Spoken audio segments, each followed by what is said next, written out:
ഒരുത്തനെ മതത്തിൽ ചേർക്കുന്നു. അതിനുവേണ്ടിയാണല്ലോ ഈ പോകുന്നേ. തുടർന്ന് അപ്പോൾ ഇവർ പോകുമ്പോൾ പ്രസംഗിക്കണേ എന്തുവാ? ബൈബിൾ. കിട്ടുന്ന ആളാരാ? മനുഷ്യർ. റിസൾട്ട് ഉണ്ടോ? ഭൂമിയിൽ റിസൾട്ടുണ്ട്. ഒരുത്തരം മതം ചേർക്കുന്നു. എന്നിട്ട് ചേർന്ന ശേഷം നിങ്ങൾ അവനെ ആരാക്കുന്നു? എൻ്റെ ചോദ്യമല്ല, യേശുവിൻ്റെ ചോദ്യമാണ്. അപ്പോൾ ആൾ കിട്ടുന്നുണ്ട്, ചേർക്കുന്നുണ്ട്. കർത്താവ് ചോദിക്കണം, ചേർന്ന ശേഷം നിങ്ങൾ അവനെ ആരാക്കുന്നു? അപ്പോൾ സ്വർഗം നമ്മളെയൊക്കെ ചിലരാക്കാൻ വേണ്ടിയാണ് ഈ പരിപാടിയെല്ലാം നടത്തണേ. കർത്താവ് പറയാം, നിങ്ങളവനെ നിങ്ങളെക്കാൾ ഇരട്ടിച്ച നരകസന്തതിയാക്കുന്നു. അതിൻ്റെ അർത്ഥം ജഡ്ജിയുടെ അഭിപ്രായ പ്രകാരം ഈ സുവിശേഷം പറഞ്ഞ് നടന്ന, വചനം പ്രസംഗിച്ച് നടന്ന ആ ദൈവദാസൻ എങ്ങോട്ടാ പോണേ? ഇന്നേ നമ്മൾ ചിന്തിച്ചോളണം, നരകത്തിലേക്കാണ് പോണേ ജഡ്ജിയുടെ അഭിപ്രായ പ്രകാരം. ഇനി കിട്ടിയ ശിഷ്യന്മാരൊക്കെയോ? നരകത്തിലേക്ക്. ഗ്ലോറി. അപ്പോൾ ഇന്ന് നമ്മൾ ശ്രദ്ധിച്ചോ, കാരണം സ്വർഗത്തിൽ ഓൾറെഡി അവരെ വെട്ടിയിട്ടേക്കുക. കപ്പട ഭക്തന്മാർ. അതിൻ്റെ അർത്ഥം അകം ഒന്ന് പുറം വേറൊന്ന്. ഇന്ന് നമ്മൾ അങ്ങനെയല്ല ആകേണ്ടത്. പകരം നമ്മൾ ദൈവത്തിൻ്റെ മുമ്പാകെ ജീവിച്ച് ഭൂമിയിൽ വെളിപ്പെടണം. ഗ്ലോറി. ഭൂമിയിൽ വെളിപ്പെടാൻ വേണ്ടിയല്ല നമ്മൾ ജീവിക്കുന്നത്. നമ്മൾ സ്വർഗത്തിൽ ദൈവത്തിൻ്റെ മുമ്പാകെ ജീവിക്കുകയാണ്. ആ അകത്തുള്ള ഒറിജിനാലിറ്റി നമ്മളുടെ ഭൂമിയിൽ വെളിപ്പെടണം. ഇപ്പോൾ ഇവിടേക്ക് സംസാരിക്കുന്നതിൻ്റെ ഉദ്ദേശം എന്ന് പറയുന്നത് ഒറ്റ ഉദ്ദേശമുള്ളൂ. ഈ ഇതിൽ ഒരു ദൈവദാസൻ പോലും ഈ കൂട്ടത്തിൽ പെട്ടുപോകരുത്. കർത്താവ് പറഞ്ഞ ഈ കൂട്ടത്തിൽ മാത്രമല്ല, നിങ്ങൾ ആ രീതിയിലേക്ക് വന്നാൽ നിങ്ങളുടെ പുറകിൽ കർത്താവ് ഏൽപ്പിച്ചിട്ടുള്ള ജനങ്ങൾ അവരും ദൈവരാജ്യം അവകാശമാക്കുവാനിടയാകും. അപ്പോൾ ഇതൊരു കളിതമാശയായിട്ടുള്ള മൂവ്മെൻ്റ് അല്ല. It's very very serious. Glory. ആ ക്രിസ്തുവിൻ്റെ തലത്തിലേക്ക് നാം കടന്നു വരണം. വെറും മണ്ടന്മാരായി നമ്മളിവിടെ തീരരുത്. അപ്പോൾ ഈ ഒരു തലത്തിലേക്ക് കടന്നു വരിക. അപ്പോൾ ചില ബേസിക് തോട്ട്സുകളാണ് ദൈവം നമുക്കിപ്പോൾ തന്നുകൊണ്ടിരിക്കുന്നത്. ആ തോട്ട്സിൽ ആക്ച്വലി നമ്മുടെ ഈ ഭൂമിയിലെ നമ്മുടെ ഏറ്റവും നല്ല ദിവസം എന്ന് പറയുന്നത്, ശ്രദ്ധിച്ച് കേൾക്കുക, നമ്മുടെ ഈ ഭൂമിയിലെ നമ്മുടെ ഏറ്റവും നല്ല ദിവസം എന്ന് പറയുന്നത് നമ്മുടെ മരണദിവസമാണ്. എത്ര പേർക്ക് യോജിക്കാൻ പറ്റുന്നുണ്ട്? നമ്മുടെ ഏറ്റവും നല്ല ദിവസം എന്ന് പറയുന്നത് നമ്മുടെ മരണദിവസമാണ്. കർത്താവിൻ്റെ ചിന്തയുമായിട്ട് യോജിക്കുക. ഗ്ലോറി. അല്ലെ, നമ്മുടെ ചിന്ത ദൈവത്തിൻ്റെ വചനം പറയുന്നു, മനുഷ്യൻ്റെ ചിന്ത ദൈവത്തിൻ്റെ ദൃഷ്ടിയിൽ ഭോഷത്വമാണ്. മനുഷ്യൻ്റെ ചിന്ത ദൈവത്തിൻ്റെ ദൃഷ്ടിയിൽ ഭോഷത്വമാണ്. ഡിഗ്രിക്ക് കയറുന്ന ദിവസമാണോ നല്ലത്? ഡിഗ്രി പാസ്സായി സർട്ടിഫിക്കറ്റ് കിട്ടുന്ന ദിവസമാണോ നല്ലത്? സർട്ടിഫിക്കറ്റ് കിട്ടുന്ന ദിവസം നല്ലത്.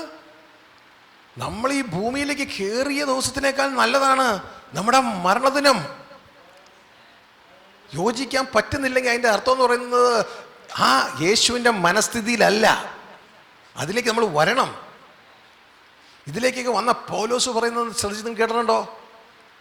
ശരീരം വിട്ട് കർത്താവോട് കൂടെ ആയിരിക്കുന്നതാണ് അത്യുത്തമം. ഗ്ലോറി. നമ്മൾ ആ തലത്തിലേക്ക് വരണം. ഗ്ലോറി. ഇതുകൊണ്ടാണ് ദൈവത്തിൻ്റെ വചനം പറയുന്നത്, സഭാപ്രസംഗം 7-ാം അധ്യായത്തിൽ പറയുകയാണ്, a wise person thinks a lot about death. ഒരു ജ്ഞാനിയായ വ്യക്തി അവൻ ധാരാളമായി മരണത്തെക്കുറിച്ച് ചിന്തിക്കുന്നു. ഇംഗ്ലീഷിൽ NLT ആണ്, ന്യൂ ലിവിങ് ട്രാൻസ്ലേഷനാണ് പറഞ്ഞത്. മലയാളത്തിൽ എങ്ങനെ എഴുതിയിരിക്കുന്നു? പെട്ടെന്ന് പിടുത്തൊന്നും കിട്ടത്തില്ല മലയാളം. ജ്ഞാനിയുടെ ഹൃദയം വിലാപ ഭവനത്തിലിരിക്കുന്നു എന്ന് പറഞ്ഞ് അവസാനിപ്പിച്ചു. ഗ്ലോറി. എന്നാൽ NLT ന്യൂ ലിവിങ് ട്രാൻസ്ലേഷൻ പറയും, a wise person thinks a lot about death. Glory. ഹല്ലേലൂയ. കർത്താവ് എന്തുകൊണ്ട് ഈ തലത്തിലേക്ക് കൊണ്ടുപോകുന്നു? Lord I love you. ശ്രദ്ധിച്ച് നിങ്ങൾക്ക് സ്ക്രീനിൽ കാണാം. എന്നിട്ട് നമ്മളെ തന്നെ ഒന്ന് കണക്ക് കൂട്ടുക. എ വൈസ് പേഴ്സൺ, ഒരു ബുദ്ധിയുള്ള ഒരു ജ്ഞാനിയായ വ്യക്തി, he thinks lot about death. അവൻ ധാരാളമായി മരണത്തെക്കുറിച്ച് ചിന്തിക്കുകയാണ്. കുറച്ചൊന്നുമല്ല, ധാരാളം. കാരണം ഇമിഗ്രേഷൻ ക്രോസ് ചെയ്യേണ്ട ആൾ, ഇപ്പോൾ നിങ്ങൾ ദുബായിലേക്ക് പോവുകയാണെങ്കിൽ നിങ്ങൾ ഉടനെ ചിന്തിക്കേണ്ട കാര്യം എന്തുവാ? ഈ ഇമിഗ്രേഷൻസ് ക്രോസ് ചെയ്യാൻ എൻ്റെ കയ്യിൽ എന്തൊക്കെ വേണം? ആ ഗേറ്റ് ഉണ്ടല്ലോ, ഇമിഗ്രേഷൻ വെച്ചാൽ ഗേറ്റാണ്, അത് ക്രോസ് ചെയ്ത് കയറാൻ എനിക്ക് എന്തൊക്കെ വേണം? അവിടെ ചെല്ലുമ്പോൾ എൻ്റെ പേര് കമ്പ്യൂട്ടറിൽ അടിക്കുമ്പോൾ ബ്ലാക്ക് ലിസ്റ്റിൽ ഉടനെ അലാറം അടിക്കുമോ?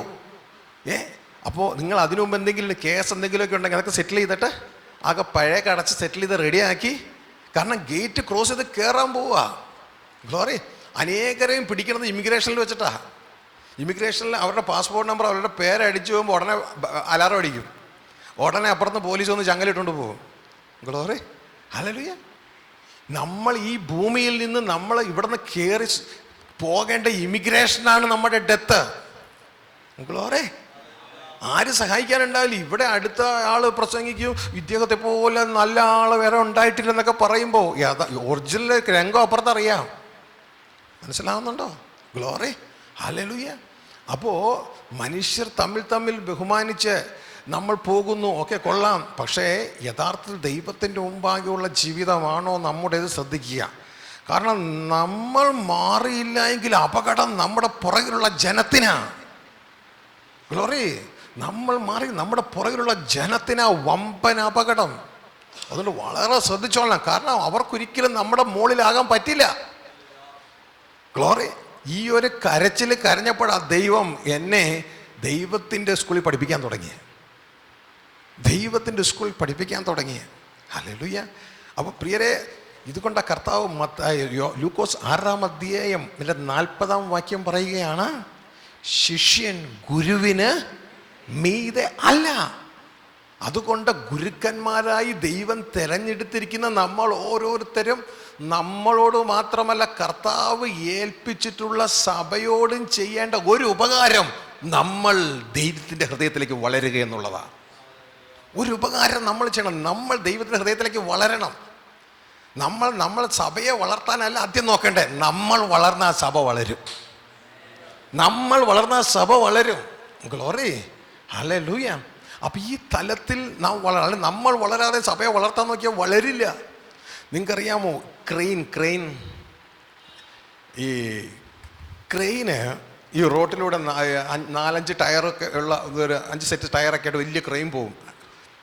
ആ ക്രെയിനെ സംബന്ധിച്ച് ആ ക്രെയിനിൻ്റെ ഉയരത്തിൽ മാത്രമേ അതിന് കാര്യങ്ങൾ ഉയർത്താനായിട്ട് പറ്റൂ. ക്രെയിനിൻ്റെ ഉയരത്തിൽ മാത്രമേ അതിന് കാര്യങ്ങൾ ഉയർത്താൻ പറ്റൂ. ഓ ലോർഡ്, ഐ ലവ് യു. ഇത് കണ്ടോ, ക്രെയിൻ കണ്ടോ? ഈ ക്രെയിന് ഈ മെറ്റീരിയൽ, ഈ ബോക്സ് ഉയർത്തുകയാണ്. ഒരിക്കലും ഈ ക്രെയിനിൻ്റെക്കാളും പൊക്കത്തിൽ അതിൻ്റെ ആ ബോക്സ് ഉയർത്താൻ പറ്റില്ല. ഇതേപോലെയാണ് നമ്മളെക്കാൾ ഗുരുവിനേക്കാൾ ഉയരത്തിൽ ഗുരുവിന് ശിഷ്യനെ കൊണ്ടുവരാൻ പറ്റില്ല. ഗ്ലോറി. ഇനി ഈ ക്രെയിന് ഈ ബോക്സിനെ ഇതിനേക്കാൾ ഉയരത്തിൽ പൊക്കണമെങ്കിൽ എന്ത് ചെയ്യണമെന്നറിയാമോ? ഇതാ ആദ്യം തന്നെ ഒരു ഷാഫ്റ്റ് ഉണ്ടാവും. അത് ആ ഷാഫ്റ്റിൻ്റെ കീഴിൽ മാത്രമേ പൊക്കാൻ പറ്റൂ. ഇതിനേക്കാൾ മുകളിൽ പൊക്കണമെങ്കിൽ ഇതിൻ്റെ ഉള്ളിൽ നിന്ന് ഒരു ഷാഫ്റ്റ് വളരണം. അപ്പോൾ എന്ത് ചെയ്യും? അടുത്ത ഷാഫ്റ്റ് അത്ര വളർന്നു കഴിഞ്ഞാൽ ഇനിയും ആ ബോക്സിനെ എത്രത്തോളം വളർന്നോ അത്രത്തോളം ഉയർത്തി പൊക്കാം. വീണ്ടും വളരണമെങ്കിലോ വീണ്ടും ക്രെയിൻ വളരണം. അതിൻ്റെ ഉള്ളിൽ നിന്ന് അടുത്ത ഷാഫ്റ്റ് വെളിയിലിറങ്ങണം. ഇതേപോലെയാണ് നമ്മൾ വളരാതെ നമുക്ക് കീഴിൽ ദൈവം ഏൽപ്പിച്ചിട്ടുള്ള നമ്മുടെ കർത്താവിൻ്റെ ആടിനെ വളർത്താൻ നമുക്ക് പറ്റില്ല. ഹല്ലേലൂയ. അതുകൊണ്ട് ഈ ഒരു പ്രിൻസിപ്പിൾ വളരെ ശ്രദ്ധിച്ചിരുന്നു കൊള്ളണം. ലൂക്കോസ് സുവിശേഷം 6-ാം അധ്യായം 40-ാം വാക്യം ഒന്ന് വായിച്ചേ. Lord, I love U.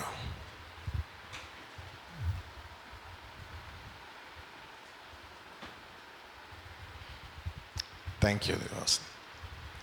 6:40. അവൻ ഒരു ഉപമയും അവരോട് പറഞ്ഞു, കുരുടനെ വഴികാട്ടുവാൻ കഴിയുമോ?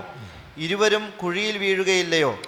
ശിഷ്യൻ ഗുരുവിന് മീതെയല്ല, അഭ്യാസം തികഞ്ഞവനെല്ലാം ഗുരുവിനെ പോലെയാകും. ശിഷ്യൻ ഗുരുവിനെ മീതെ അല്ല. മൊത്തം പഠിച്ചു കഴിഞ്ഞാൽ ഗുരുവിനൊപ്പം എത്തും. അതിൻ്റെ അർത്ഥം ഗുരു എവിടെയാണോ പോണേ അവിടെ ശിഷ്യൻ പോയിരിക്കും. കർത്താവേ, ഗുരു നരകത്തിലാണോ പോകുന്നത്, ശിഷ്യൻ നരകത്തിലേ പോകും. ഗുരു സ്വർഗരാജ്യത്തിലാണോ പോകുന്നത്, ശിഷ്യനും സ്വർഗരാജ്യത്തിൽ പോകും. ഇതുകൊണ്ടാണ് അപ്പസ്തല പ്രവൃത്തിയിൽ 13:46 ഞാൻ ചിന്തിക്കുന്നു, പൗലോസ് യഹൂദന്മാരോട് ഇങ്ങനെ പറഞ്ഞു. എൻ്റെ സാരാംശം എങ്ങനെയാണ്? ഇനി കർത്താവിൻ്റെ ജഡ്ജ്മെൻറ്റ് വരെ നിങ്ങൾ കാത്തിരിക്കണമെന്നൊന്നും ഇല്ല. നിങ്ങൾ ഇന്ന് തന്നെ നിങ്ങളെ ജഡ്ജ് ചെയ്ത് കഴിഞ്ഞു. അതായത് ദൈവരാജ്യം പ്രസംഗിച്ചുകൊണ്ട് നടക്കുന്ന പൗലോസിൻ്റെ മുഖം ഇനി കാണത്തില്ല എന്ന് പൗലോസ് പലയിടത്തും പറയുന്നുണ്ട്. അപ്പോൾ ദൈവരാജ്യം പ്രസംഗിച്ചുകൊണ്ട് നടക്കുന്ന പൗലോസ് യഹൂദന്മാരോട് പറയുകയാണ്. അതിൻ്റെ 13:46 എടുത്ത് ആക്ട്സ് അപ്പോസ്തല പ്രവൃത്തി, ഞാൻ ചിന്തിക്കും ചിലപ്പോൾ 47 വല്ല ആകാം. അവിടെ പറയുകയാണ്, ഈ വചനം സുവിശേഷം നിങ്ങളോട് പറയേണ്ടത് ആവശ്യമായിരുന്നു, പക്ഷേ നിങ്ങളോ അതിനെ തള്ളി. ആര്?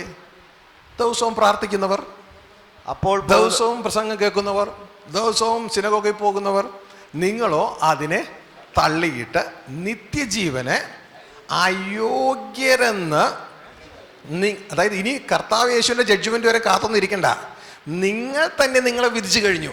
നിങ്ങൾ ജഡ്ജിയായി. നിങ്ങൾ തന്നെ നിങ്ങളെ വിധിച്ചു കഴിഞ്ഞു. നിങ്ങൾ നിത്യജീവനെ അയോഗ്യരെന്ന്. അതായത് ഇവരെ ആരെ കേൾക്കണമെന്ന് തീരുമാനിച്ചില്ലേ, അപ്പോൾ തന്നെ ഇവരുടെ വിധി കഴിഞ്ഞു. ഹലോ, വളരെ ശ്രദ്ധയോട് നമ്മളായിരിക്കണം. ഒന്ന് വായിച്ചെടുത്തെങ്കിൽ. അപ്പോൾ പൗലോസും ബർന്നബാസും ധൈര്യം പൂണ്ട് ദൈവവചനം ആദ്യം നിങ്ങളോട് പറയുന്നത് ആവശ്യമായിരുന്നു, എന്നാൽ നിങ്ങൾ അതിനെ തള്ളി നിങ്ങളെ തന്നെ നിത്യജീവൻ അയോഗ്യർ എന്ന് വിധിച്ചു കളയുന്നതിനാൽ ഇതാ ഞങ്ങൾ ജാതികളിലേക്ക് തിരിയുന്നു. Glory to God. അപ്പോൾ ശ്രദ്ധിച്ചേ,